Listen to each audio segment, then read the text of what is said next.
semuanya, welcome back to my YouTube channel. Apa kabar kalian semua? Semoga bahagia semua dan sehat selalu ya. Di video kali ini saya mau berbagi sharing sama kalian mengenai panic attack dan anxiety. Diikuti terus ya.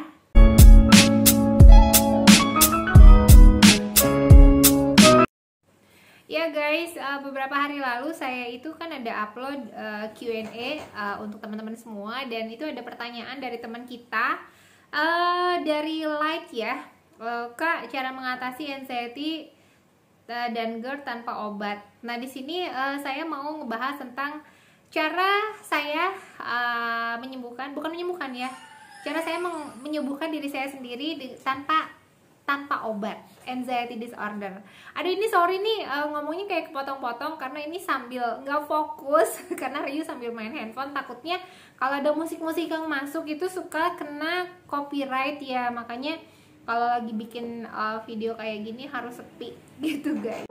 Ya guys, kita di sini sama-sama sedang mengobati diri kita dari anxiety dan panic attack ya guys. Jadi kita sama-sama, dan saya pun sharing sama kalian karena saya merasa sudah lumayan membaik, dan saya pengen kalian juga menjadi lebih baik dan tidak tersiksa dengan anxiety dan panic attack yang datang gitu. Nah, yang pertama yang saya lakukan untuk bisa menghandle panic attack dan anxiety pada saat datang adalah saya menyadari bahwa hidup itu selalu ada baik buruk, sedih senang itu pasti datang silih berganti gitu. Pada saat saya menyadari bahwa hidup itu ada buruk baik, sakit sehat, sedih senang, di situ saya menjadi lebih bisa menerima kehidupan saya apa adanya, dan itu semuanya normal. Jadi saya bilang pada diri saya sendiri bahwa sedih, senang, bahagia, sedih, buruk baik, semuanya itu normal datang dalam kehidupan kita. Jadi kalau misalnya kita tuh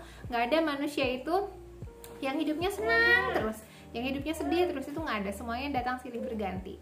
Yang kedua itu saya menyadari bahwa manusia dengan bertambahnya usia akan ada penurunan kesehatan. Jadi kalau dulu itu waktu bayi misalnya kita lahir dengan sehat, terus kita tumbuh anak-anak itu kita ada sakitnya terus kita sehat gitu kan, ada masa dimana kita itu kuat banget nggak pernah sakit. Itu waktu saya usia dari SMP sampai dengan saya kerja sampai saya punya anak satu, saya ngerasa diri saya sehat banget ya guys, saya nggak pernah sakit. Kadang saya suka ngiri itu dulu waktu zaman kerja, terus teman-teman saya itu bisa izin sakit karena bisa izin gak masuk kerja karena sakit, sementara kok saya nggak sakit-sakit. Dulu saya pernah berpikir seperti itu, tapi pada saat saya udah dikasih sakit dan sakitnya anxiety disorder gitu, di situ saya oh ya ternyata sehat itu nikmat ya gitu. Dan saya sekarang udah bisa menyadari bahwa ya manusia seiring bertambahnya usia itu pasti ada penurunan kesehatan, itu normal dan kita harus jalani itu dan harus terima. Yang bisa kita lakukan ya kita nikmatin gitu, nggak usah mikirin nanti gimana. Jadi lakukan aja yang terbaik untuk saat ini. Yang ketiga itu saya menyadari bahwa manusia pada akhirnya akan kembali kepada Tuhan gitu ya, meninggal itu. Jadi masalah terbesar saya ini kan selama ini saya takut mati atau saya takut sakit gitu. Kenapa saya takut sakit? Karena kalau saya sakit takutnya ngerepotin orang, terus saya nggak bisa jalan, nggak bisa ngapa-ngapain, malah orang-orang di sekitar saya jadi repot. Nah, dan jadinya kita jadi takut mati karena nggak tahu kalau mati itu nantinya akan seperti apa, takutnya gimana itu kan. Nah guys, saya menyadari aja gitu, dengan saya mengobati diri saya sendiri bahwa saya sadar bahwa semua orang itu pada saatnya nanti akan meninggal gitu. Cuman ya tinggal nunggu kapan aja. Nah, selagi dikasih waktu, selagi kita dikasih kesempatan untuk hidup ya, kita nikmatin, kita lakukan yang terbaik pada saat kita masih dikasih hidup.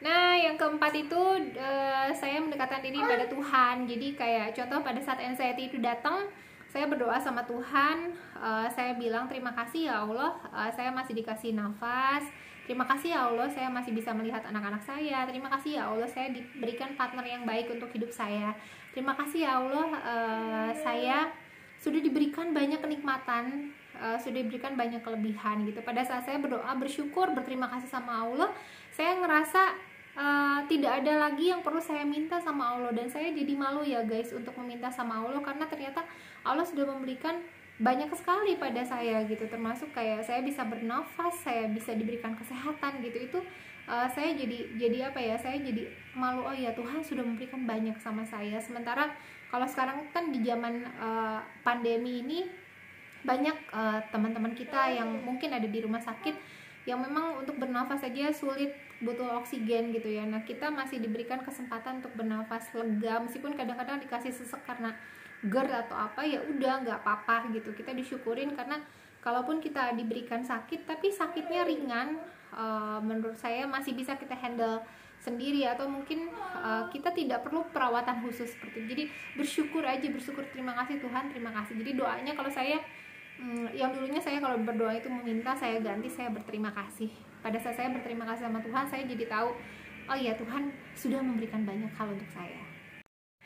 Yang kelima ini saya diajarkan untuk afirmasi ya, bahwa semuanya akan baik-baik aja. Jadi kalau di ilmu hipnoterapi itu ada yang namanya kita afirmasi. Nah afirmasi itu kayak kita mengafirmasi diri kita bahwa semuanya akan baik-baik aja, dan itu akan happen dalam kehidupan kita. Contoh, kalau kita baca buku The Secret yang Rhonda Byrne itu, yang The Law of Attraction, itu kan isinya apa yang kita pikirkan itu akan terjadi pada diri kita. Jadi kalau kita pada saat bangun tidur kita berpikirnya, wah saya capek, saya malas, saya bla bla bla segala macam, dan itu hari kita akan buruk. Tapi pada saat kita bangun tidur terus kita merasa, wah hari ini pasti menyenangkan, hari ini pasti menyenangkan, dan itu akan kayak tersugesti diri kita bahwa hari ini menyenangkan, dan itu happen sama hidup kita bahwa hari ini menyenangkan. Saya punya contoh dulu itu, jadi saya sama partner saya cari parkiran, ceritanya di mall. Saya inget banget, jadi waktu itu kita cari parkiran di mall, terus penuh banget karena hari Minggu, sementara anak-anak saya itu seneng banget ke mall. Terus udah gitu partner saya bilang, ayo kita percaya bahwa kita dapat parkiran di depan ya, yuk pasti dapat. Dia mensugesti dirinya sendiri bahwa dapat gitu. Ternyata bener dapat. Di situ saya percaya, oh ya the law of attraction yang Rhonda Byrne itu benar. Gitu. Ya, yang kesekian adalah makan dan minum yang sehat. Makan yang minum yang sehat itu yang seperti apa sih guys? Jadi kayak kita makan makanan yang langsung dari alam, jadi nggak banyak proses. Yang kayak misalnya makan makanan kalengan itu kan kurang baik ya untuk kita, jadi lebih baik kita makannya itu kayak sayuran, terus kita masak, tumis, prosesnya nggak terlalu panjang, langsung masuk ke dalam tubuh kita, dan itu kan lebih sehat gitu. Terus kita juga mengurangi makanan yang tidak mengandung MSG seperti itu. Nah terus kalau saya sendiri menghindari alkohol, kopi, dan lain-lain, susu saya menghindari gitu. Tapi kan untuk pola makan masing-masing orang tuh cocok-cocokan ya guys. Ada orang yang cocok minum susu. Kalau saya kan lactose intolerance, jadi pada saat saya minum susu saya buang-buang air, perut saya nggak enak seperti itu. Contoh, saya minum kopi jadi sesek, tapi ada orang yang minum kopi nggak kenapa-napa. Nah itu dikenali masing-masing guys. Jadi kalau ada teman saya yang bilang saya lagi mencoba untuk pola makan Kak Ayu gitu. Sebenarnya kalau untuk pola makan orang itu nggak ada yang sama ya. Jadi kecocokan pola makan itu nggak ada yang sama. Jadi kita mengenali, sebaiknya sih kita mengenali apa yang cocok untuk diri kita dan apa yang nggak cocok. Misalnya kalau saya yang tadi itu, saya nggak cocok susu, saya nggak, orang-orang cocok dengan madu, saya nggak bisa minum madu karena ternyata kalau minum madu saya ada efek alergi pada diri saya seperti itu. Nah teman-teman juga gitu nanti. Jadi kalau contoh, cobain deh makan bayam cocok nggak untuk teman-teman, tahu gimana dan lain-lain, itu dicek satu persatu. Kalau saya sih nggak ada masalah, jadi saya cuma ada masalah susu, kopi, dan lain-lain gitu. Dikenalin makanan yang terbaik untuk diri kita. Sampai kepada akhir, yang terakhir itu saya adalah meditasi guys. Jadi kalau misalnya teman-teman ada yang nanya, Kak Ayu meditasi itu seperti apa sih gitu. Meditasi itu adalah berada pada saat ini. Jadi pada saat kita meditasi itu kita terhubung pada saat ini. Yang saya selalu bilang terhubung pada saat ini itu seperti apa sih. Jadi kita nggak hidup di masa lalu. Kalau hidup di masa lalu namanya penyesalan. Kalau kita hidup di masa depan, kita jatuhnya cemas atau panik yang kita selalu datang itu, yang selalu dapat. Nah untuk meditasi itu kita terhubung dengan saat ini.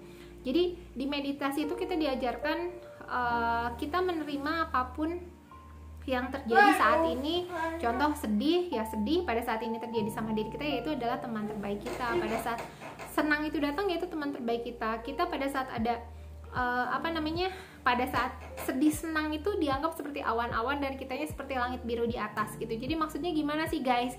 Jadi kita nggak ada di dalamnya gitu. Pada saat kita merasa khawatir bahwa takut hujan gitu ya, misal ya guys, atau gini deh, aduh saya khawatir kucing saya mati gitu. Jadi kita kan bukan kucing itu, ya nggak guys? Kita cuma melihat dan kita cuma memberikan yang terbaik untuk kucing itu. Jadi tidak ada di dalamnya. Atau seperti kita menonton TV deh, contohnya kayak nonton TV, nonton film yang sedih banget gitu. Kita kan hanya menonton, kita tidak ada di dalamnya. Jadi kita mengikuti cerita itu, tapi kita hanya melihat aja gitu, menyaksikan dan tidak merasakan sakitnya, tidak merasakan kayak misalnya di film itu misalnya ada yang luka gitu, kita kan nggak ngerasain lukanya, tapi kita cuma melihat aja. Nah seperti itu sih caranya meditasi. Nah untuk lebih lanjutnya teman-teman, kalau yang mau belajar meditasi bisa lihat di websitenya Ibu Lusatwika Lestari. Nanti saya akan taruh di sini ya. Itu beliau mengajarkan gimana caranya meditasi. Terus juga ada Team of Compassion, itu di sana ada Bapak Guruji Gede Prama. Itu banyak dharma talk yang bisa menyejukkan hati kita dan membuka pikiran kita tentang kehidupan ya, dan kita jadi memandang hidup tuh lebih baik aja gitu guys, gitu. Itu sih yang saya rasakan. Oke guys, terima kasih sudah menonton video ini, dan terima kasih sudah menginspirasi saya untuk membuat video ini teman-teman semuanya, dan semoga bermanfaat. Saya sangat senang sekali kalau video ini bermanfaat untuk teman-teman semua. Jangan lupa tetap sehat, tetap semangat, dan selalu tersenyum. Thank you for watching dan bye bye.